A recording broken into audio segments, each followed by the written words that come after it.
Hello and welcome to Idea TV News Update. I am Cynthia Bassi. We begin with the headlines. Federal government unveils impact challenge for 3MTT program. And Togo, Rwanda scrap visa requirements for all passport holders. Former Burkina Faso leader DAMIBA arrested in Togo and expelled. MKUZO KUWANI targets African savings groups with digital finance. And away from Africa, Trump slams UK plans to hand CHAGOS Island to Mauritius. And in business, Ghana stands by fuel price floor despite consumer pressure. In sports, Morocco fires complaint as CAF probes AFCON final chaos. And now the news in full. The federal government has launched a new impact challenge to strengthen outcomes from the 3 Million Tech Talent 3MTT program as it prepares to scale the Digital Skills Initiative nationwide. The Minister of Communications, Innovation and Digital Economy, Bosun Tijani, announced the move on Tuesday.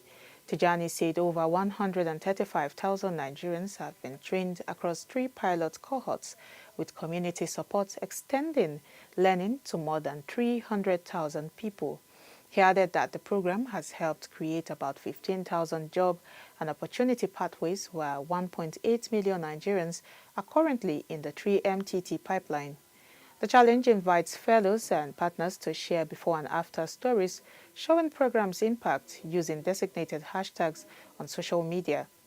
Entries close on the 14th of February this year with prizes including laptops, tablets, data bundles and other rewards. Now moving on, Togo and Rwanda have signed an agreement allowing visa-free travel for holders of all passport types. The deal was signed in Lomé by the 2 countries' foreign ministers, Robert Dosse and Olivier Ndungho-Gire. The announcement or the agreement aims to ease movement between both countries and boost trade, tourism, business travel and people-to-people ties. Officials say it will reduce red tape for investors and support deeper economic cooperation. The visa waiver aligns with broader bilateral efforts under the African Continental Free Trade Area and builds on existing air links between Lomé and Kigali through Rwanda Air and Sky Airlines. Now, Burkina Faso's former transitional president, Paul-Henri Sandaogo DAMIBA, has been arrested in Togo and expelled, according to local sources. DAMIBA led the 2022 coup that removed President Roch Marc Christian Kabore before he was himself overthrown 8 months later by Captain Ibrahim Traoré. Reports say DAMIBA was detained in Lomé last week over alleged attempts to destabilize Burkina Faso. He was subsequently taken to the airport and expelled, though his destination has not been officially disclosed. Since his exile in Togo, DAMIBA has been repeatedly accused of plotting coups and assassinations. Ouagadougou recently announced it had foiled an assassination attempt against President Traoré planned for the 3rd of January. Several suspects appeared on state television claiming they acted on DAMIBA's orders, with security officials alleging he planned multiple targeted killings of civilian and military figures. Zambian entrepreneur MKUZO KUWANI has launched ComGrow, a fintech platform designed to digitize rotating savings groups and village banking across Africa.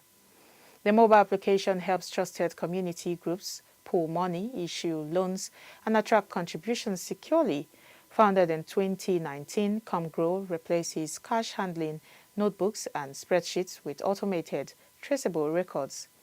The platform allows members to save, borrow, and repay loans under agreed rules while sharing interest income transparently. KUWANI says the goal is to reduce disputes, cut human error, and strengthen community finance by making informal savings more structured, accessible, and reliable through digital tools. We'll now take a quick break. The news continues when we are back. Number 9. Hyper-personalized AI tutors and education tech. Education is going through a shift similar to what we've seen in entertainment and shopping. hyper-personalization. Instead of one-size-fits-all lessons, AI tutors adapt in real time to how a student learns. Khan Academy launched KhanMigo, an AI-powered guide that helps students with math, science, and coding, while also assisting teachers with lesson planning. Duolingo uses AI to personalize language lessons, serving over 80 million monthly users worldwide. Global Market Insights projects that the AI and education market could surpass $30 billion by 2032. By 2026, AI tutors may become as common as textbooks once were.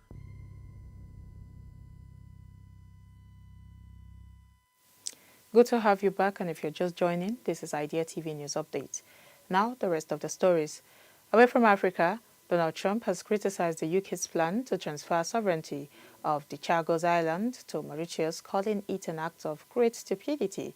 He said the deal, which allows the UK and US to lease the Diego Garcia military base while ceding sovereignty, is one reason he supports the US taking over Greenland. Writing on Truth Social, Trump accused the UK of planning to give away Diego Garcia, describing it as the site of a vital U.S. military base and questioning the rationale for the move. His comments contrast with earlier support from his administration after Secretary of State Marco Rubio praised the agreement as a monumental achievement. UK Prime Minister Sir Keir Starmer has said the 1999-year lease of the joint military base would cost Britain £101 million annually. The UK government now says it was compelled to hand over the island after court rulings weakened its legal position and put the future of the base at risk. Now in business news, Ghana's National Petroleum Authority (NPA) says it will not scrap the minimum retail fuel price policy, insisting it is necessary to keep the downstream petroleum sector stable despite falling global fuel prices. The regulator says current market conditions still justify the policy. The price floor introduced in April 2024 sets minimum prices for petrol, diesel and LPG and is reviewed every 2 weeks based on import and regulatory costs. While marketers must sell above the threshold, consumer groups argue the system prevents full price reductions at the pump. The NPA counters that removing the floor could disrupt food supply and worsen financial stress in a sector heavily reliant on bank credit. With Ghana having spent $1.47 billion in 2025 to clear energy sector arrears, authorities say stability now outweighs short-term consumer relief. And finally, in sports, Morocco has confirmed it will file formal complaints with FIFA and the Confederation of African Football over Senegal's walk-off during the 2025 AFCON final in Rabat, an incident it says disrupted the match and affected player morale. CAF has also opened an investigation into the scenes. The dramatic moment occurred at the end of regulation time when Senegal briefly left the pitch in protest after a late penalty was awarded to Morocco. Although play resumed and the penalty was missed, Senegal went on to win 1-0 after extra time to claim their second AFCON title. CAF and FIFA have both condemned the behavior, warning of possible sanctions. Senegal coach Pape Thiaw later apologized for the walk-off, while Morocco insists the incident undermined the integrity of the final and must be addressed. And that's all we have for you on Idea TV News Update. But before we go, here is a rundown of the headlines. The federal government unveils impact challenge for 3MTT program. And TOGO and Rwanda scrap visa requirements for all passport holders. Former Burkina Faso leader DAMIBA arrested in Togo and expelled. MKUZO KUWANI targets African savings groups with digital finance. And away from Africa, Trump slams UK plan to hand CHAGOS Island to Mauritius. And in business, Ghana stands by fuel price floor despite consumer pressure. In sports, Morocco files complaints as CAF probes AFCON final chaos. And do not forget to follow us across all our social media platforms at Idea Television. I am Cynthia Bassi. Thank you for watching.